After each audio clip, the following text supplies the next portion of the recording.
রূপপুর গ্রামের পাশে আছে বড় একটা জঙ্গল। ফাল্গুনের শেষ পূর্ণিমাতে চাঁদের আলো জঙ্গলের মাঝখানে এক বুড়িমার মূর্তির উপরে পড়ে। আর চাঁদের আলোতে মূর্তির মাঝে প্রাণ চলে আসে, আর বুড়িমা জেগে ওঠে। জয়, রাক্ষস মাতার জয়! অবশেষে আজ আমি পাথর অবস্থা থেকে মুক্তি পেলাম। আমি প্রাণ ফিরে পেলাম, তবে আর রক্ষা নেই। রানী পরী, আমি আসছি। তোর মন্ত্র ভেদ করে আজ আমার দেহে প্রাণ এসেছে, আর এটাই তোর জীবনের কাল।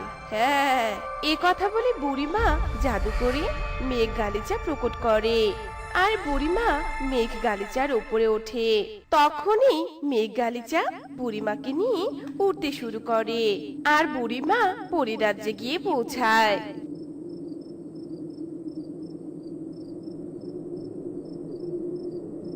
কুটনি বুড়ি, তবে তুই মূর্তি রূপ থেকে মুক্তি পেয়েছিস? তবে ভাবিস না, আমার সন্তান পৃথিবীতে এসেছে। এবার শুধু আমার কন্যার 5 বছর পূর্ণ হওয়ার অপেক্ষা। আমার কন্যার 5 বছর পূর্ণ হলেই আমার কন্যার হাতে তোর মৃত্যু হবে। আরে আরে, ভয় দেখাস না, ভয় দেখাস না। তার আগে আমার হাতে তোর মৃত্যু হবে, আর তোর কন্যাকে আমি পৃথিবীতে নিয়ে যাব, আর আমার আদর্শে বড় করব। তারপর তোর কন্যাকে আমার কালো জাদুর হাতিয়ার হিসেবে আমি ব্যবহার করব। আর তোর কন্যার 5 বছর পূর্ণ হলে আমি ওকে বলি দিয়ে আমার অমরত্ব লাভ করব। তুই আবার এসব স্বপ্ন দেখছিস কুটনি বুড়ি? তুই আমার গর্ভের সন্তানের উপর নজর দিয়েছিলি, আর তাই বলে তোকে পাথর বানিয়ে দিয়েছিলাম। সে কথা কি তোর মনে নেই? মনে আছে, আর সেটাই তোর জীবনের সব থেকে বড় ভুল ছিল। আমি পাথর হয়েছিলাম বলেই আমার শক্তিগুলো পুঞ্জীভূত হয়েছে, আর আমি বেশি শক্তিশালী হয়েছি, আর তাই আমার হাতেই আজ তোর মৃত্যু হবে। এ কথা বলে বুড়িমা কালো জাদু করতে শুরু করে, আর কালো জাদুর বলেই রানীপুরীকে হত্যা করে ফেলে। আর পরিকন্যাকে নিয়ে মেঘ গালিচায় চড়ে পৃথিবীতে ফিরে আসে।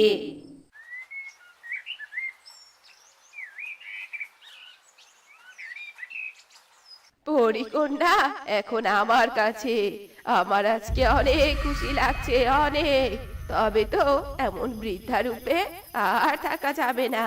তবে তো আমাকে আর পরিকন্যার মায়ের মতো লাগবে না। না, এই রূপ বদলাতে হবে। আর এই 5 বছর পরিকন্যার মা হওয়ার মিথ্যে নাটক করতে হবে। তার জন্য তো আমায় নিমকি নদীর জলে ডুব দিতে হবে, কারণ নিমকি নদীর অভিশপ্ত জলই পারে আমার রূপ বদল করে দিতে। কিন্তু পরিকন্যাকে কোথায় রাখবো আমি? পেয়েছি, পেয়েছি বুদ্ধি। এরপর বুড়ি জাদু করে দোলনা বানিয়ে গাছে ঝুলিয়ে দেয়, আর সেই দোলনাতে পরিকন্যাকে শুইয়ে দিয়ে নিমকি নদীর উদ্দেশ্যে রওনা দেয়। আর তখনই পার্বতী নামে একটা গাভী ঘাস খেতে খেতে দোলনার কাছে চলে আসে। আরে বাহ, জঙ্গলের মাঝে দেখি পরিকন্যা চলে এসেছে। কিন্তু এই জঙ্গলে তো ভূত প্রেতের অভাব নেই, এখানে পরিকন্যা থাকলে তো বিপদ হতে পারে। এসব চিন্তা করে পার্বতী পরিকন্যাকে দোলনা থেকে নিয়ে চলে যায়। আর এদিকে বুড়ি নিমকি নদীর ধারে পৌঁছায়, আর নিজের রূপ বদলাতে নিমকি নদীতে নেমে জলে ডুব দেয়। আর ডুব দিতে বুড়ি থেকে তরতাজা মহিলাতে পরিণত হয়। আহ, কি যে ভালো লাগছে! সাদা চুল ভ্রুয়ের বদলে কালো চুল এসে গেছে। বুড়ো জড়িয়ে যাওয়া চামড়া থেকে তাজা তাজা টান টান চামড়া চলে এসেছে। একেবারে যুবতী হয়ে গেছি আমি। বাহ, আমাকে আজ ভীষণ সুন্দর লাগছে। এবার পরিকন্যার মা হিসেবে আমাকে ভালোই মানাবে। এবার শুধু নিজের একটা নাম দিতে হবে, তবে আমি এবার সোনালী নামে পরিচিত হব। পরিকন্যার মা সোনালী, হ্যাঁ, এটাই ভালো হবে। এরপর সোনালী খুশি হয়ে জঙ্গলে ফিরে আসে, কিন্তু দোলনায় আর পরিকন্যাকে সে দেখতে পায় না। কি কাণ্ড! আমার পরিকন্যা কোথায় গেল? কে নিয়ে গেল আমার পরিকন্যাকে? এত সাধনা করে পরিকন্যাকে পেলাম, তবুও নিজের কাছে রাখতে পারলাম না। না, যে করেই হোক পরিকন্যাকে খুঁজে বের করতেই হবে আমায়। এরপর সোনালি পরিকন্যাকে খুঁজতে শুরু করে। আর এদিকে পার্বতী পরিকন্যাকে তার ভাঙাচোরা গোয়াল ঘরে নিয়ে আসে। মালিক আমাকে ছেড়ে চলে যাওয়ার পর থেকে এ ঘরে আমি একাই থাকছি। জঙ্গলে ঘুরে ঘুরে ঘাস খেয়ে দিন কাটাতাম। তবে আজ আমার একজন সঙ্গী পেলাম। আজ থেকে পরিকন্যাকে আমি আমার সন্তানের মতো করেই বড় করব। এরপর পার্বতী পরিকন্যাকে বড় করতে শুরু করে। আর পার্বতী পরিকন্যাকে অনেক আদর যত্নে আগলে রাখতে থাকে। দেখতে দেখতে দিনগুলো কাটতে থাকে, আর পরিকন্যাও দিন দিন বড় হয়ে ওঠে।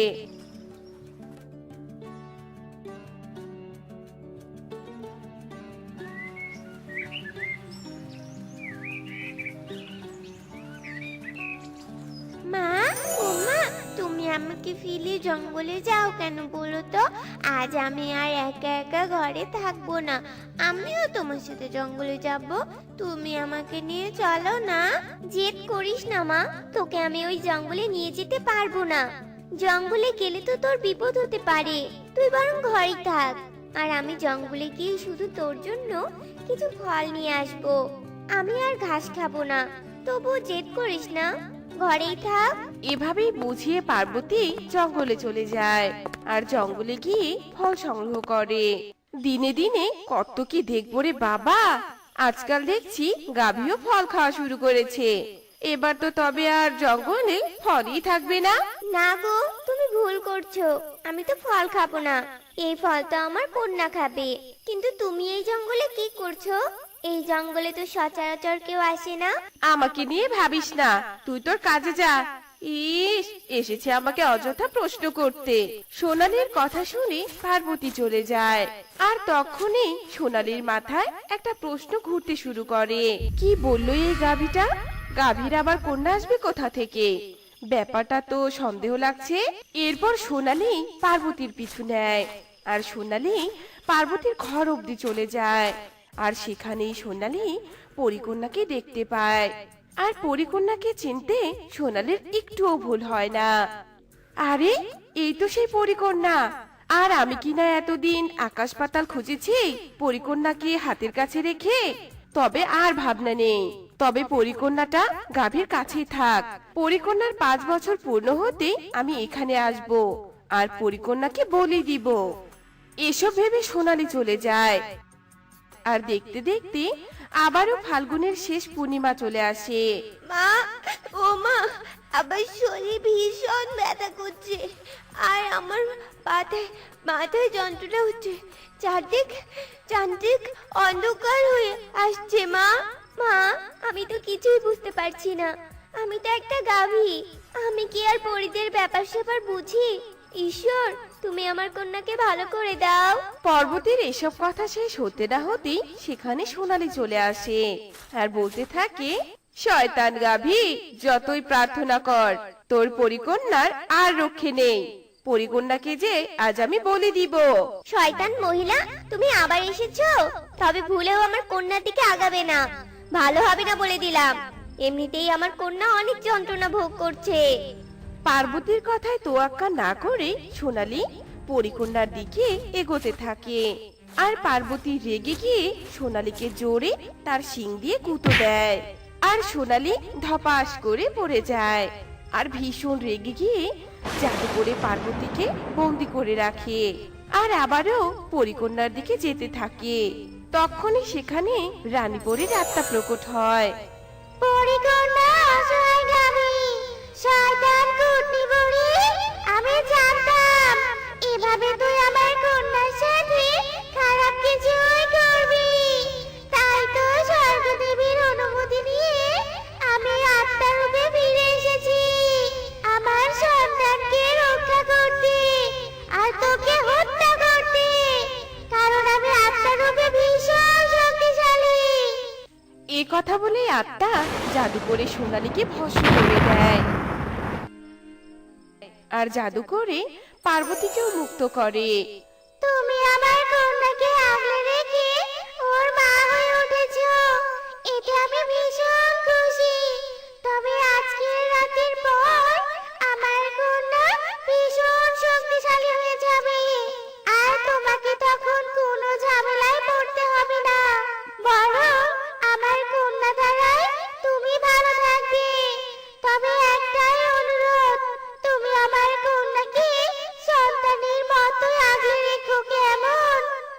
এসব কথা বলতে বলতে আত্মা অদৃশ্য হয়ে যায়। কুল গাছে কি সুন্দর পাকা পাকা টসটসে কুল ধরেছে, দেখে জিভেতে জল চলে এলো। এখন আমি স্কুলে যাব নাকি কুল পেড়ে খাবো? ধুর, স্কুলের এখনো অনেক দেরি আছে, আগে কুল পেড়ে নেই। এ কথা বলে বিনু গাছ থেকে কুল পাড়তে শুরু করে। বিনু অনাথ একটা মেয়ে। বিনু দুঃসম্পর্কের এক পিসির সাথে তার বাড়িতে থাকতো। তবে বিনু খুবই বোকা আর খুবই সহজ সরল ছিল। এই রে, স্যার তো ক্লাসে চলে এসেছে, এবার আমি কি করব? না বাপু, আজ আর আমি ক্লাসে যাবই না, তবে আর আমার রক্ষে থাকবে না। এই যে মহারানী, আপনি ক্লাসের দরজায় দাঁড়িয়ে কি করছেন? আপনাকে কি ফুল ছিটিয়ে ক্লাসে বরণ করে নিতে হবে নাকি? তুই কি ক্লাসে আসবি নাকি কান মলে দিয়ে ক্লাসে আনবো? এই রে, স্যার তো দেখে ফেলেছে, ক্লাসে না গিয়ে তো আর উপায় নেই, যাই তবে। এসব ভেবে বিনু ক্লাসের ভিতরে যায় আর সামনের একটা বেঞ্চে বসে পড়ে। আর তখনই মাস্টার মশাই চেঁচিয়ে ওঠে, এই হতচ্ছাড়ি, এই তুই সামনে বসলি কেন? তুই তো পড়ালেখাও পারিস না, সামনে বসে তো হাবার মতো চেয়ে থাকবি, কোনো পড়ায় পাবি না আর আমার মাথার আগে গরম হবে। যা পিছনে গিয়ে বস বলছি। এরপর বিনু পিছনে গিয়ে বসে পড়ে। পড়ালেখাতে ভালো না পারায় বিনু সবসময় মাস্টার মশাইয়ের কুনজরে থাকতো আর প্রত্যেক বছরেই পরীক্ষায় ফেল করতো।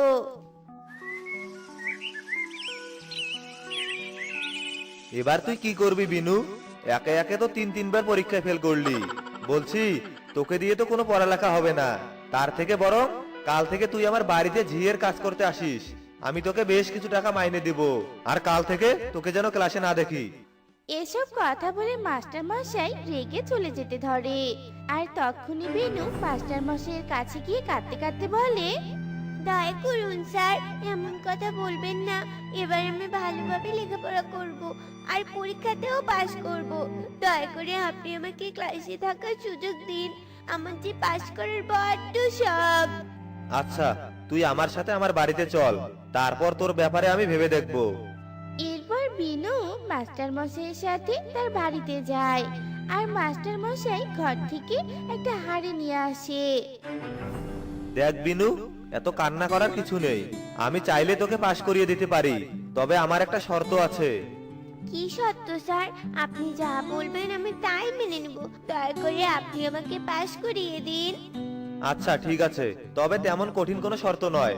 এই হাড়িতে কিছু রসগোল্লা আছে, তোকে রোজ একটা করে রসগোল্লা বিক্রি করতে হবে। তুই যদি এই রসগোল্লাগুলো আমার কথা মতো বিক্রি করিস, তবেই আমি তোকে পাশ করিয়ে দিব, আর তুই ক্লাসেও যেতে পারবি। এই ব্যাপার, তবে এ আর কি এমন কঠিন কাজ? দিন স্যার, হাড়িটা আমার হাতে দিন, আমি কাল থেকে কাজে লেগে পড়বো। এই কথা বলে বিনু হাড়িটা নিয়ে চলে যায়। আর পরদিন সকাল হতেই বিনু হাড়ি মাথায় নিয়ে রসগোল্লা বিক্রি করতে বেরিয়ে পড়ে। রসগোল্লা নেবেন? রসগোল্লা, মজার মজার রসগোল্লা, কে নেবে নিয়ে যাও, সুস্বাদু মিষ্টি মিষ্টি রসগোল্লা। রসগোল্লার হাড়ি মাথায় নিয়ে বিনু এভাবে চিৎকার করছিল।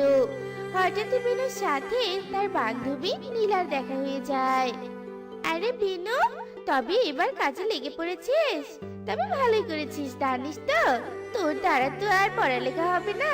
তা বলছে আমাকে একটা রসগোল্লা দে তো, আমি না হয় তোর প্রথম খরিদ্দের হই। এরপর নীলা টাকা দেয় আর বিনু একটা রসগোল্লা নীলাকে দেয়। রসগোল্লা খেতে খেতে নীলা চলে যায়। আজ আমাকে কথা শোনালি তো, দেখিস কদিন পর আমাকেও স্যার পাশ করিয়ে দিবে, আর আমি আবারও স্কুলে যাব, তখন আমিও তোদের মুখে ঝামা ঘুষিয়ে দিব। যাকে এখন ফিরে যাই, একটা রসগোল্লা তো বিক্রি হলোই, আর স্যার তো আমায় রোজ একটা করে রসগোল্লা বিক্রি করতে বলেছে। এরপর বিনু রসগোল্লার হাড়ি নিয়ে ফিরে যায়। আর রাত গভীর হতেই নীলা একা একা মাস্টার মশাইয়ের বাড়িতে গিয়ে পৌঁছায়। আহ, আমার শিকার চলে এসেছে। তবে এতদিন থেকে আমি অনাহারে ছিলাম, অবশেষে আজ আমার শিকার আমার সামনেই চলে এলো। এই কথা বলে মাস্টার মশাই মুহূর্তে একটা দৈত্যে পরিণত হয় আর নীলাকে ছিঁড়ে ছিঁড়ে খেতে থাকে। আর এভাবে বিনুর বিক্রি করা রসগোল্লা যেই খেত সেই মাস্টার মশাই রূপে দৈত্যের খাদ্য হয়ে যেত। আরে শ্বেতা কাকিমা, সকাল সকাল তুমি এমন চিৎকার চেঁচামেচি করছো কেন? কি হয়েছে কাকিমা? আর বলিস না বিনু, কাল সন্ধ্যায় তোর কাকু একটা রসগোল্লা হাতে নিয়ে বাড়ি ফিরছিল আর রাতে রসগোল্লাটা খেয়ে ঘুমিয়েছিল, কিন্তু সকালে ঘুম থেকে জেগে দেখি তোর কাকু আর ঘরে নেই। না জানি তোর কাকু কোথায় চলে গেল রে, আমি তো কিছুই বুঝতে পারছি না। আরে কাল তো আমি কাকুর কাছে রসগোল্লা বিক্রি করেছি। আসলে হচ্ছেটা কি সব? আমি যার কাছে এই রসগোল্লা বিক্রি করছি সেই তো উধাও হয়ে যাচ্ছে। আমার তো ব্যাপারটা বেশ অদ্ভুত লাগছে। এসব চিন্তা করে বিনু গ্রামের বুড়িমায়ের কাছে যায় আর বুড়িমাকে সব কথা খুলে বলে। আর এসব কথা শুনে বুড়িমাও চিন্তিত হয়ে যায়। ব্যাপারটা তো বেশ সন্দেহজনক। আমি তো এই গ্রামের সব থেকে বয়স্ক মানুষ, আমি তো এর পূর্বে কখনো এমন কথা শুনিনি। তবে এমন একটা গল্প আমি তোর ঠাকুরদার কাছে শুনেছিলাম। তুই একটু দাঁড়াতো, আমি শাস্ত্র ঘেটে একটু দেখি।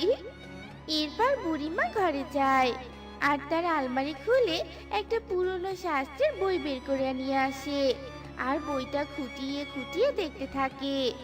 সর্বনাশ, এ তো রাক্ষসের কাণ্ড।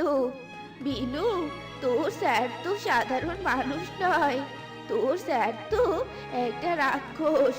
আর ওই রসগোল্লাগুলো রাক্ষসের শিকার ধরার টোপ আর কি, যা এতদিন ধরে তোকে দিয়ে কৌশলে বিক্রি করিয়েছে।